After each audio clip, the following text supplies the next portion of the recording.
Estimados suscriptores, un saludo para todos. Me alegra mucho entonces comenzar con ustedes esta sección de la lectura espiritual en nuestro canal, especialmente para nuestro programa de Navegando en la Palabra, pero también para todos aquellos que se fascinan con el tema de los salmos.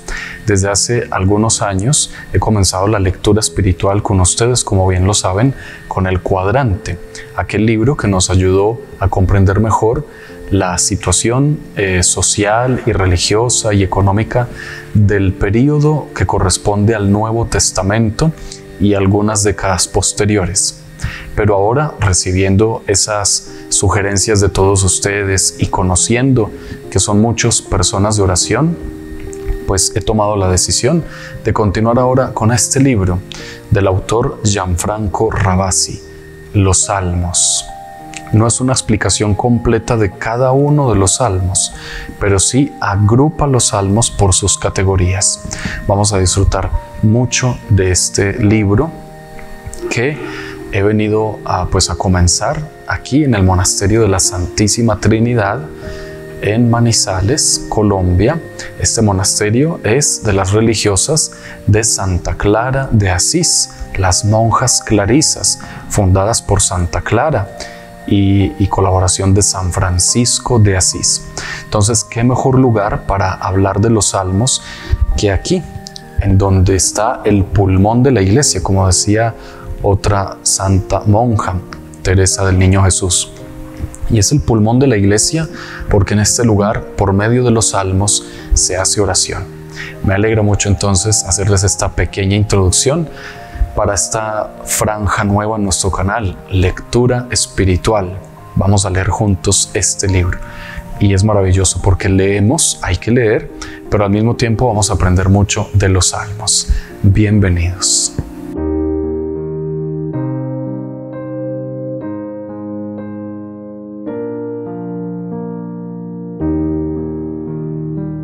Nuestro autor, en el prólogo del libro, está comentando que es un poco difícil hacer una obra respecto a los salmos, pero que ha tomado la decisión de no llevarnos por un camino demasiado científico de la exégesis bíblica, sino más bien que ha preferido otra realidad con este texto: hacer surgir sobre todo los resultados de este estudio para guiarnos también a nivel espiritual, con los métodos aplicados, que son tres. Primer método: comprender la Biblia con la misma Biblia.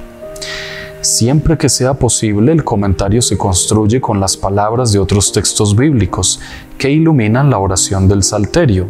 La Biblia, que habla por sí sola, ha sido el antiguo y constante método de interpretación de las Escrituras utilizado en el mundo hebreo y cristiano. Segundo método: la oración bíblica es múltiple y diferenciada por ser espejo de la riqueza de Dios y de la variedad del hombre. Por este motivo, seleccionando con amplitud algunos textos característicos, hemos delineado el panorama completo de las palabras fundamentales que resumen la lista de los 150 salmos.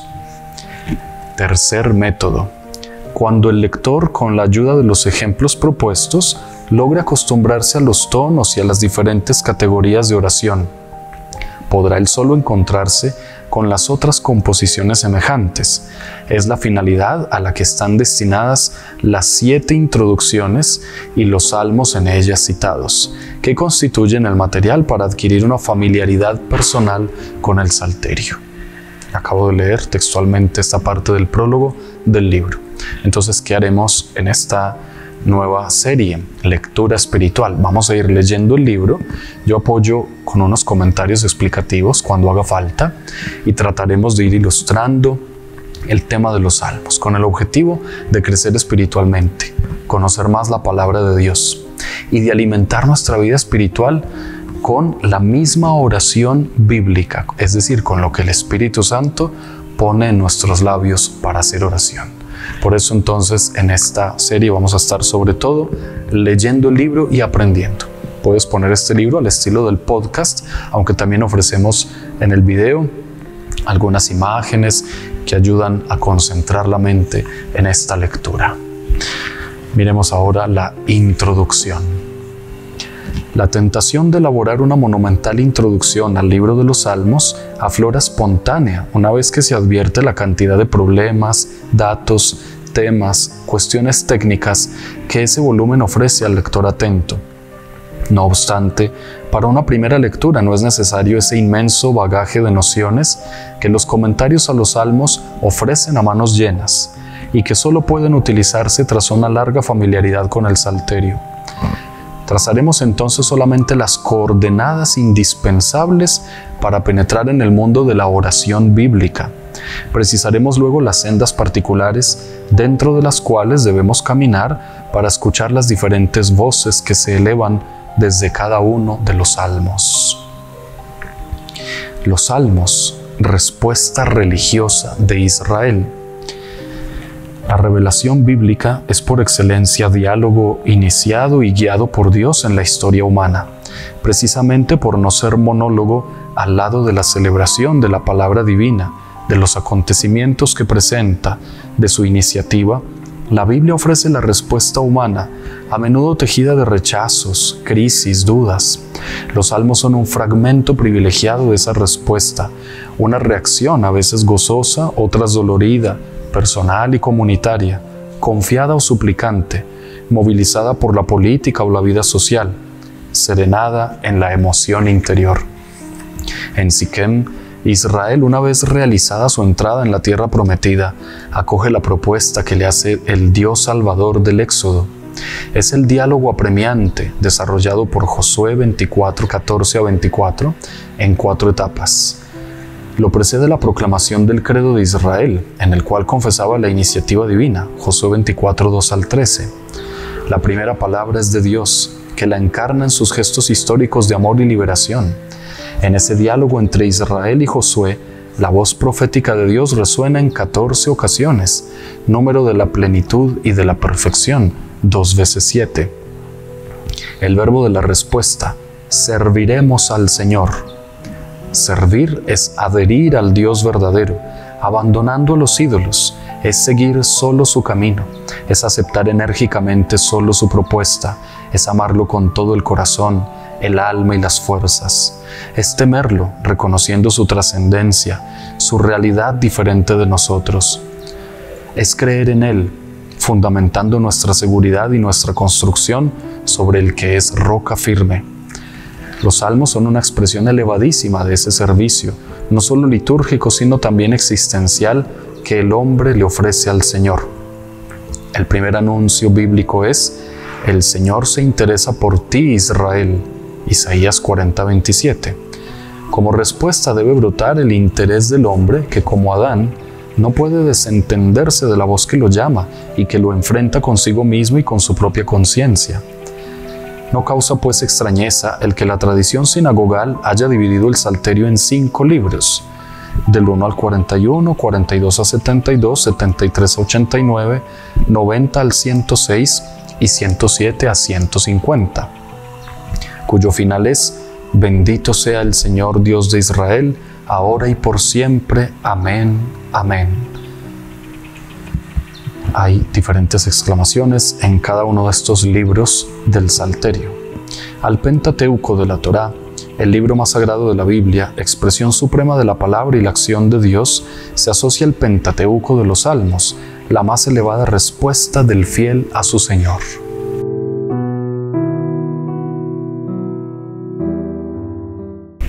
Hemos leído ya esa primera parte del libro. Empezamos lentamente, ya vimos el prólogo, la introducción y el primer título de la introducción, los Salmos, respuesta religiosa de Israel. ¿Qué hemos aprendido hoy? Que los Salmos son la respuesta del pueblo de Dios a esa llamada que le hace, a esa invitación, pero sobre todo a una gran verdad: el Señor se interesa por ti, Israel. Cuando tú ores con los salmos, debes pensar en esto: le estás respondiendo a Dios que se interesa por ti.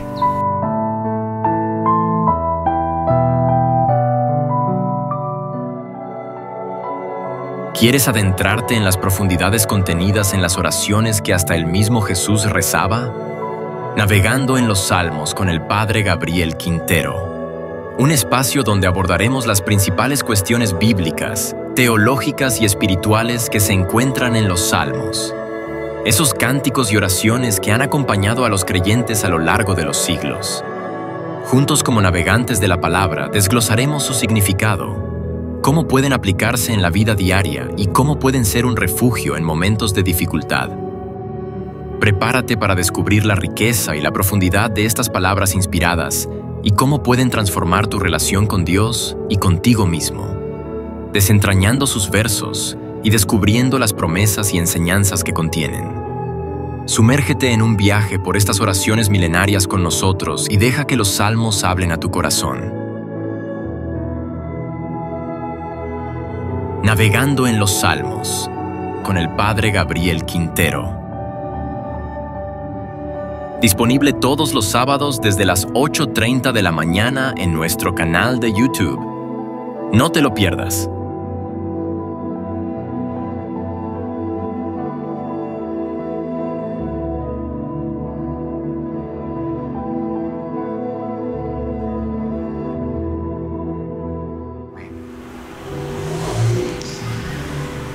Continuamos entonces con la lectura de el libro Los Salmos de Gianfranco Ravasi. Continuamos en la introducción, página 7. Qué bueno cuando leamos los libros que tengamos también los resúmenes.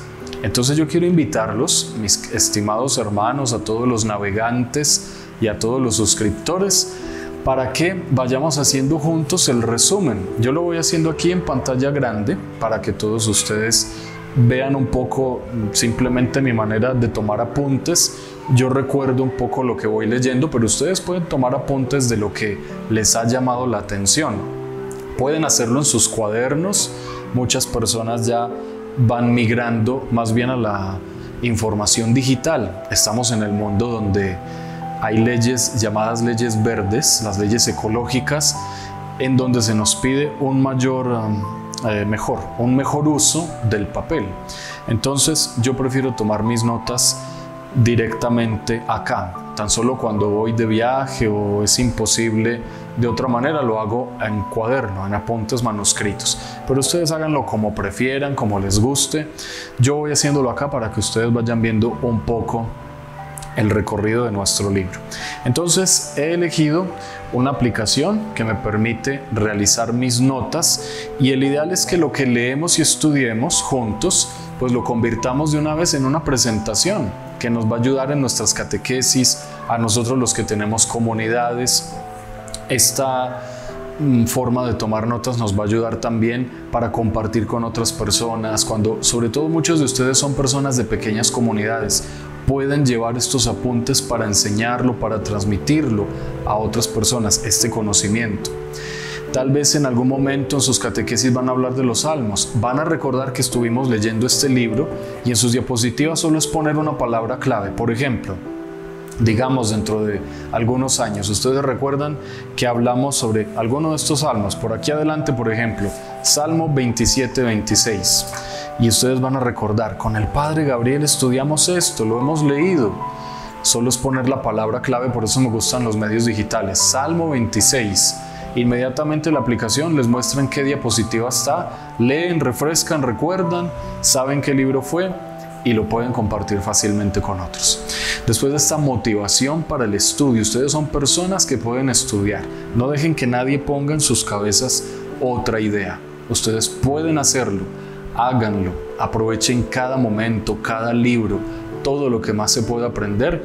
Hay que ponerlo y hay que apropiar el conocimiento poniéndolo a nuestra disposición. Aunque tengamos el libro, a veces es bueno hacer unos pequeños resúmenes. Entonces estaba poniendo en dónde vamos. Vamos en la introducción.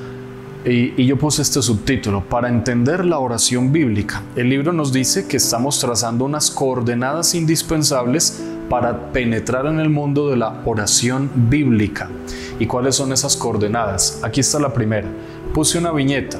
Bueno, tal vez podríamos intentar hacerlo de manera numérica, pero no estoy en PowerPoint, estoy en otra aplicación.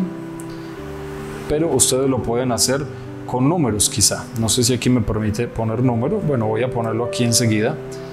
La primera coordenada, los salmos como respuesta religiosa de Israel. El título lo dejé tal cual como está en el libro. Esto es lo que hemos leído en el encuentro anterior.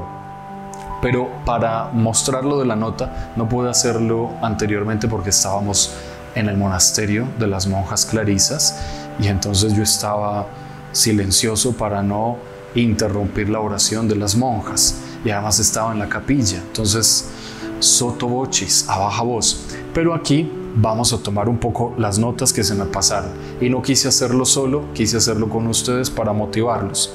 Entonces nos dice que la revelación bíblica es por excelencia el diálogo iniciado por Dios. Entonces vamos a poner eso.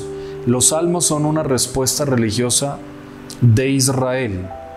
Entonces Dios inicia, bueno, voy a pasarme a minúsculas. Dios inicia el diálogo. Es Dios siempre el que toma la iniciativa. Iniciado y guiado por Dios en la historia humana. Dios inicia el diálogo en la historia humana. Allí está. Entonces ya tenemos esa nota. No es un monólogo al lado de la celebración de la palabra divina, de los acontecimientos que presenta, de su iniciativa. La Biblia ofrece la respuesta humana. Eso está bonito. La Biblia, la pongo con mayúscula, la Biblia ofrece la respuesta humana. Bueno, supongo que la respuesta al mensaje de Dios, pero dice algo bonito. A menudo tejida de rechazos, de crisis, de dudas. Y los salmos son un fragmento privilegiado de esa respuesta. La Biblia ofrece la respuesta humana, punto y coma. Punto y coma. Entonces, quiero resumir aquí esto que me ha parecido muy bonito. Los salmos son un fragmento que recoge, entonces podemos poner, por ejemplo, el dolor, la angustia, la soledad, el gozo también, puntos suspensivos, etc. Los salmos recogen todos esos sentimientos y los convierten en respuesta para Dios. Bueno, lo otro pues ya lo hemos leído, ustedes pueden devolverse, pero me ha llamado la atención algo más y es lo que nos aparece que presenta este autor como uno de los primeros credos de Israel. Josué capítulo 24, todo el 24. Dice que especialmente 14 a 24, pero hay unas etapas. Pero dice que lo más bonito es cuando dice serviremos al Señor. Eso está allí en Josué 24. Le serviremos al Señor. Ese servicio al Señor está contenido aquí en la palabra. Servir es adherir al Dios verdadero, abandonando a los ídolos. Entonces quiero tomar nota de eso. Josué, libro de Josué, capítulo 24. Bueno, todo el capítulo 24 en realidad vale la pena leerlo, pero especialmente quiero destacar esto: serviremos al Señor. Entonces ya con esta nota recordamos lo que acabamos de explicar. Con los salmos nos dedicamos a una vida de servicio a Dios. Los salmos son una expresión elevadísima de este servicio. Voy a poner 2 puntos aquí también. Los salmos expresan ese servicio a Dios. Listo, miren, ya tenemos un resumen de 1, 2, 3, 4 párrafos resumidos en uno. Maravilloso, ya con esto nos acordamos y luego pueden venir a buscar este video o el anterior donde leímos esa parte. Bueno, quiero cambiar de diapositiva, voy a duplicarla y voy a sobreescribir en ella para que me conserve los 2 títulos. Simplemente aquí vamos ahora a cambiar. Voy a sobreescribir, quiero elegir todo el texto para borrarlo. Vamos a poner ahora el 2. Título 2 es el que vamos a mirar un poco más de cerca hoy. Hasta aquí apenas era la introducción, me disculpan, pero no habíamos tomado nota antes. Los salmos como literatura de Israel. Me gusta poner el título completo. Los salmos, quiero en mayúscula. Los salmos como literatura de Israel. Afortunadamente no copio tan lento. Bueno, los salmos como literatura de Israel. Bueno, miren, entonces lo primero que nos decía, respuesta de Israel. Segundo, literatura. Ahora sí, leo directamente. En este libro convergen composiciones del arco entero de la historia de Israel, de suerte que ahí está representado todo un milenio de literatura, desde la era premonárquica, siglo XII a.C., hasta el período de la lucha de los macabeos, siglos IV a III a.C. Saben que los siglos antes de Cristo van de adelante hacia atrás. Lo impersonal de las traducciones transforma ese panorama múltiple y agitado en una llanura monótona y monocolora. A la lejanísima pero ya refinada voz del Salmo 29, que es el texto más antiguo, siglo XIII a.C., tomado quizá del repertorio litúrgico cananeo, en donde también están los salmos 45, 68, 88, 89 y 92 a 96.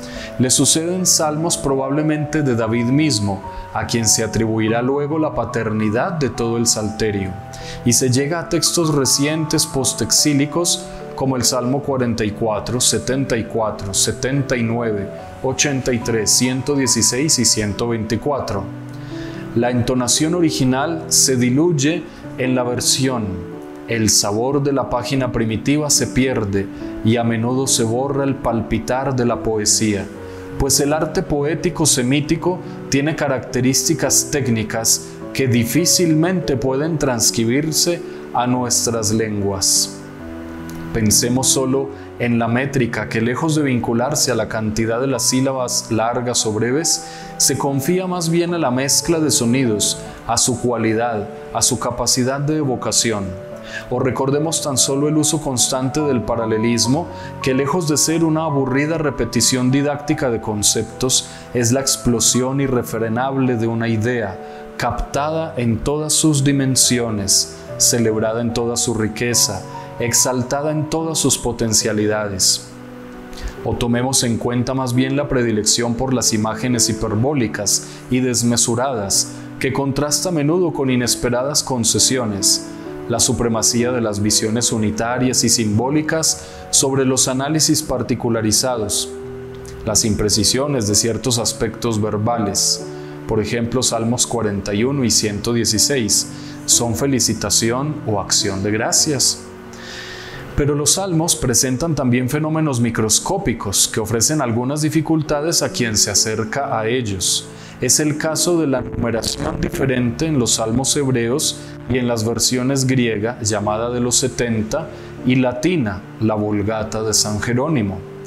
Estas últimas efectivamente han reunido en un solo salmo, el noveno, lo que en el texto hebreo estaba dividido en dos, Salmos 9 y 10 del texto hebreo. Se ha creado así una falta de equivalencia en la numeración, agravada todavía por otra unificación en el Salmo 113, que reúne los Salmos 114 y 115 del hebreo, pero compensada con la división de los Salmos 116 y 147 en el mismo texto hebreo. Fundamentalmente, la numeración grecolatina es, por lo tanto, de un número menos que la hebrea, seguida de ordinario por los estudiosos y aceptada también por nosotros. Otro ejemplo de dificultades particulares parecidas es la que representan los títulos o inscripciones que no menos de 115 salmos ofrecen como comienzo. La importancia y significación de tales frases ha sido objeto de apasionadas investigaciones, pero a menudo siguen siendo enigmas indescifrables. Hasta aquí la lectura y ahora vamos a reseñar para comprender. Ustedes me han escuchado, pero cuando reseñamos tratamos de analizar la información y lo vamos a hacer rápidamente. Entonces, continúo escribiendo acá. Literatura de Israel. Miren, es maravillosa esta información que hemos recibido hoy. Entonces dice, primero, en los Salmos tenemos aproximadamente resumido, compendiado, un milenio de literatura. Vamos a poner eso, es interesante. En los Salmos se resume un milenio de literatura. Ya sabemos que es la literatura hebrea, no otra. Bueno, sabemos los siglos, desde el 12 a.C. hasta el 3 a.C. Luego nos dice un dato curioso. El Salmo 29 es el texto más antiguo. Pongamos eso. El Salmo 29 es el texto más antiguo. Entre paréntesis, siglo, esa S significa siglo, 13 en números romanos, como se deben escribir los siglos. Bueno, por si acaso vamos a poner el antes de Cristo, para no generar de pronto una confusión, un lapsus mentis. Bueno, luego nos hablan del repertorio cananeo. Esto lo podemos estudiar luego o simplemente dejarlo para información. Hay algo muy bonito, nos dice que con el paso del tiempo, cuando llegó después el exilio y la época post-exílica de Israel, la entonación original se diluye en la versión.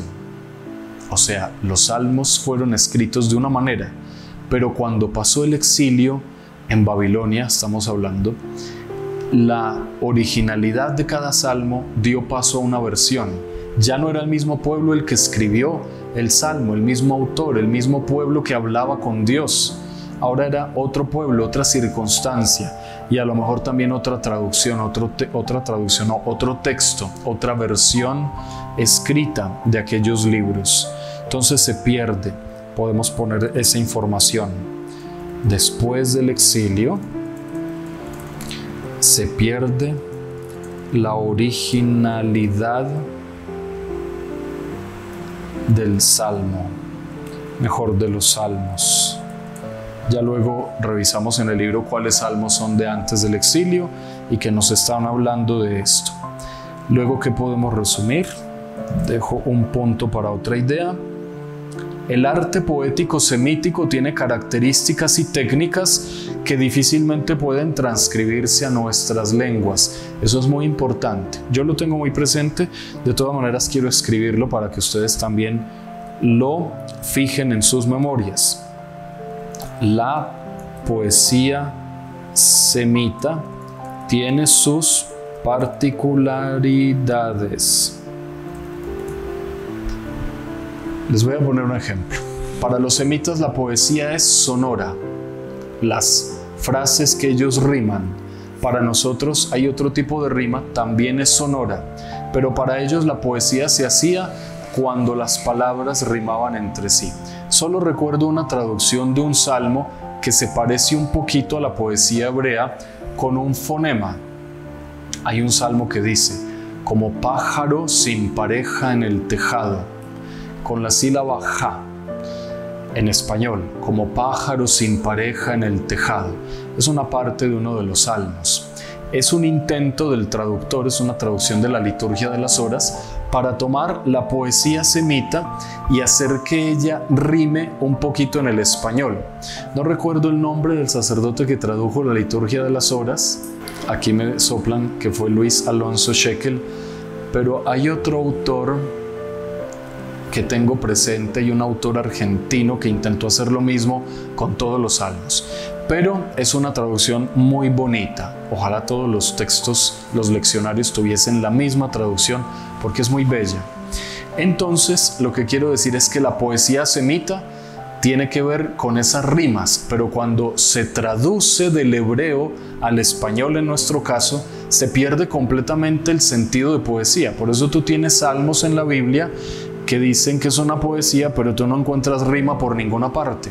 La rima es sonora y más que los salmos, muchos eran para la liturgia, es decir, se cantaban, se entonaban en las asambleas semitas. Entonces yo dejo solo esta frase, la poesía semita tiene sus particularidades. Tú apuntas así, debes recordar cuáles son esas particularidades volviendo a este video. Lo que me recuerda que no has dado like en este momento. Hay pocos likes en esta transmisión, entonces debes dejar tu like y tu comentario abajo. Bueno, vamos a mirar más adelante, salto rápidamente. Ya lo que acabo de explicar resume este párrafo grande, que a veces simplemente se privilegian las visiones o los detalles, momentos de la vida. En fin, los salmos van a la situación del ser humano. También dice fenómenos microscópicos que tienen dificultades para los que se acercan a ellos. Y entre los fenómenos microscópicos aquí nos muestran la numeración. Muchas personas preguntan, ¿por qué los salmos tienen 2 números? Nos perdemos. Pero entonces ya nos han explicado que la numeración grecolatina tiene un número menos que la hebrea, porque la grecolatina divide unos salmos y entonces el hebreo los junta, sigue adelante su numeración. La traducción hebrea, estamos hablando aquí de 2 versiones, la versión de los 70, que son los salmos hebreos en versión griega, y la versión latina completamente de San Jerónimo, que se llama la Vulgata. Cuando ellos tradujeron los 70 sabios y luego San Jerónimo, los unos siguieron derecho en el Salmo 9, pero San Jerónimo partió el Salmo 9. Ahí está el problema, por eso la grecolatina tiene un número menos. Cuando ellos hablan del 10, los latinos hablan de la segunda parte del 9 para los hebreos. Entonces simplemente ponemos esto: 2 numeraciones, 2 puntos, hebrea y grecolatina. Bueno, si quieres en hebrea podemos poner entre paréntesis los 70, debemos escribirlo así con números romanos, y cierro paréntesis, y en grecolatina otro paréntesis que diga San Jerónimo, para recordar 2 numeraciones, la hebrea mayor, la grecolatina menor. Por eso es importante que la conserves en este orden. Primero hablamos de la hebrea, número mayor, la grecolatina tiene el número menor. En ese orden nos debemos acordar cuál es cuál. Por eso es muy importante que tú sepas tomar nota, que tú te acuerdes de lo que pones en tu cuaderno o en donde tú tomas nota, en tu celular, no sé qué medio utilizas. A propósito, quiero saber dónde estás tomando notas de este salmo. Escríbelo en los comentarios, yo voy a estar atento a leerlos para saber y pues estar un poco más cercano a ustedes. Yo lo hago así para que ustedes vean, pero quiero saber si tú tomas nota en tu cuaderno y así sentir pues un poco más la cercanía de los consejos que voy dando. Bueno, miren, ya hicimos nuestro resumen de lo que hemos leído hoy y creo que ya no podemos seguir estudiando por hoy, pero te invito para que sigas esta franja acerca de los salmos. Aprende sobre los salmos, estudiando y leyendo con muy buenos autores, muy buenos textos que yo consigo para ustedes de mis profesores y compañeros sacerdotes biblistas. Ellos recomiendan y entonces yo pues tomo y asimilo el texto con ustedes. Ahí lo vamos leyendo. En realidad este libro yo lo leí hace un tiempo cuando estaba terminando mi seminario mayor, pero me alegra mucho poderlo compartir nuevamente con ustedes, refrescar. Y en esa época yo no tomaba notas digitales, yo tomaba notas en mis cuadernos, y entonces una vez se entró el agua en mi casa, entró una gotera y la gotera mojó mis cuadernos, entre ellos mi cuaderno de los salmos, y todas mis notas se perdieron. Bueno, también se pueden perder las notas de estos sistemas tecnológicos de la nube, se te pierde la clave de tu correo, no sé, se te daña el disco duro, la memoria, no sé, puede suceder. Pero bueno, sencillamente quiero saber en dónde tomas tus notas y que estén todos atentos al próximo capítulo, al próximo episodio. Gracias por compartir con nosotros este nuevo capítulo de los Salmos. Los esperamos en el siguiente y les doy una bendición. En el nombre del Padre, y del Hijo, y del Espíritu Santo. Amén. Dios con nosotros.